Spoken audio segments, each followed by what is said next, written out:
இன்னைக்கு பாத்தீங்கன்னா இந்த பகுதி, குறிப்பாக இந்த சங்கரன் கோவில்ல மட்டுமே 4000 விசைத்தறி கூடங்கள் இருக்கு. 4000 விசைத்தறி கூடங்கள். நடந்து வரும் பொழுது நம்முடைய செங்குந்தர முதலியார் சமுதாய மக்கள் எங்களை எல்லாம் அழைத்து 3 மாபெரும் மனிதர்களுக்கு மரியாதை செலுத்தி விட்டு வர வேண்டும் என்று சொன்னார். 3 மனிதர்களுக்கு நீங்க மரியாதை செலுத்திட்டு தான் போகணும். திருப்பூர் குமரன் அவர்களுக்கு மரியாதை செலுத்தி விட்டு வந்தோம். கிருபானந்த வாரியார் ஐயா அவர்களுக்கு மரியாதை செலுத்தி விட்டு வந்தோம். பேரறிஞர் அண்ணாதுரை அவர்களுக்கு மரியாதை செலுத்தி விட்டு வந்தோம். ஆனா அவர்களுடைய பெயரை வைத்து வாக்கரசியல் நடத்தக்கூடிய திராவிட முன்னேற்ற கழக அரசு இன்னைக்கு இங்க இருக்கக்கூடிய விசைத்தறி மக்களுக்கு செய்திருக்கக்கூடிய அநியாயத்தை நான் சொல்ற கேளுங்க ஐயா. 3 வாரங்களுக்கு முன்பு ராணிப்பேட்டை தொகுதியில நம்முடைய விசைத்தறி அமைச்சர் காந்தி அவர்களுடைய தொகுதியில ஒரு ஊழல் பட்டியலை வெளியிட்டோம். காந்தி அவர்களுக்கு எதிராக ஐயா, பொங்கலுக்கு நம்ம எல்லோருக்குமே இலவச வேட்டி சேலை வருதுங்க ஐயா. அது மாநில அரசு கொள்முதல் செய்து பொங்கல் நேரத்தில் இலவச வேட்டி சேலையும் கிட்டத்தட்ட 2 கோடி மக்களுக்கு கொடுக்கிறாங்க. சேலை வேட்டி உங்களுக்கு தெரியுங்க ஐயா. வேட்டி நெய்யக்கூடிய நம் அனைவருக்குமே தெரியும். விசைத்தறியில் இருக்கக்கூடிய எல்லா பெருமக்களுக்கும் தெரியும். 2 வார்த்தையை பயன்படுத்துவீங்க. வார்ப் என்கின்ற வார்த்தையும் வெஃப்ட் என்கின்ற வார்த்தையும் பயன்படுத்துவீங்க. நேராக இருக்கக்கூடிய நூல் வார்ப் என்று சொல்வீர்கள், இந்த நூலை வெஃப்ட். நமக்கு தெரியுங்க ஐயா, கொள்முதல் செய்யக்கூடிய வேட்டியில் இருக்கக்கூடிய இந்த வார்ப் என்று சொல்லக்கூடிய நூல் 100% பஞ்சு நாள் மட்டும் தாங்க ஐயா இருக்கணும். 100% அந்த நூல் பாத்தீங்கன்னா ஐயா காட்டன்ல இருக்கணும், பாலிஸ்டர் இருக்கக்கூடாதுங்க ஐயா, பருத்தி நூலாக அது இருக்கணும். இவங்க என்ன பண்ணிருக்காங்க நாங்க ஐயா, இந்த ஆண்டு இலவச வேட்டி கொடுத்ததுல ஒரு ஊழல் செய்திருக்கின்றார்கள், விஞ்ஞான ஊழல். ஒரு வேட்டியில கமிஷன் வாங்கினா மாட்டிக்கும் அப்படிங்கறக்காக அந்த வார்ப்புல பருத்தி நூல் இருக்க வேண்டிய இடத்துல பாலிஸ்டரை சேர்த்தி இருக்கிறாங்க.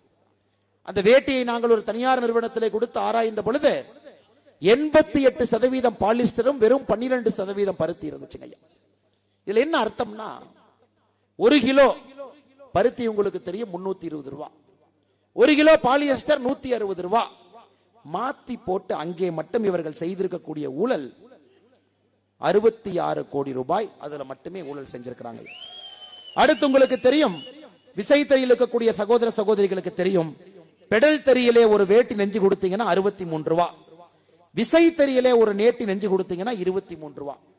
விசைத்தறியிலே நெய்த வேட்டிய பெடல் தறியிலே நெய்ததாக காட்டி அதுல ஒரு வேட்டிக்கு 40 ரூபாய். மொத்தமாக ஒரு விஞ்ஞான ஊழல் எப்படி செய்வது என்பதற்கு இலக்கணமாக திராவிட முன்னேற்ற கழகம் 1967 இருந்து இன்னைக்கு வரைக்கும் இருக்காங்க ஐயா. இதை தமிழகத்தினுடைய லஞ்ச ஒழிப்பு துறையில என்னுடைய பெயர்ல நானே கம்ப்ளைண்ட் கொடுத்திருக்கிறேன் ஐயா.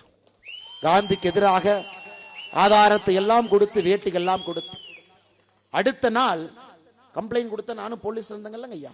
எந்த குடோன்ல வந்து அந்த வேட்டியை திருடிட்டு போவாங்கன்னு தெரிஞ்சு அங்க 2 கேமராமேனை வச்சு இவங்க எடுத்த வேட்டியை போட்டோவும் பிடிச்சு வச்சிருக்கேன்.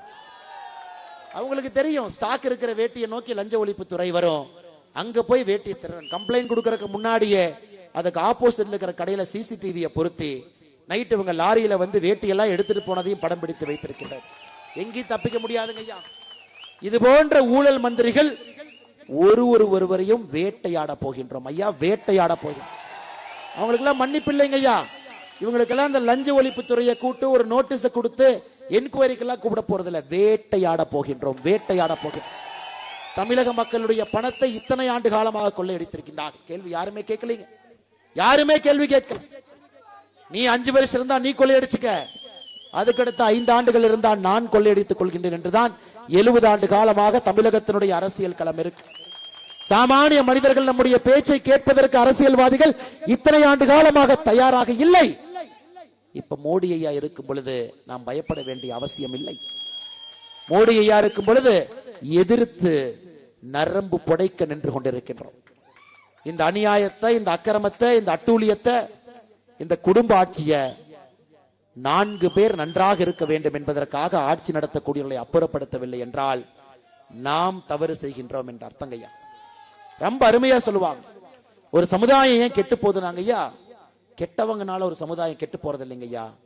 கெட்டவன் கெட்டது செய்யும் பொழுது அதை சும்மா பார்த்து கொண்டிருக்கக்கூடிய நல்லவர்களால் ஒரு சமுதாயம் கெட்டு போகின்றது. இன்னைக்கு நாம் அனைவரும் வாக்காளர்களாக அதை எதிர்த்து கேள்வி கேட்க வேண்டிய கட்டாயத்தில் நாம் இருக்கின்றோம்.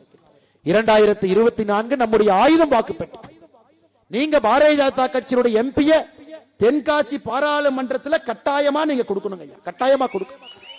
வளர்ச்சியை கொண்டு வருவது எங்களுடைய பொறுப்பு. லட்சக்கணக்கான இளைஞர்களுக்கு வேலை வாய்ப்பை உருவாக்குவது எங்களுடைய பொறுப்பு.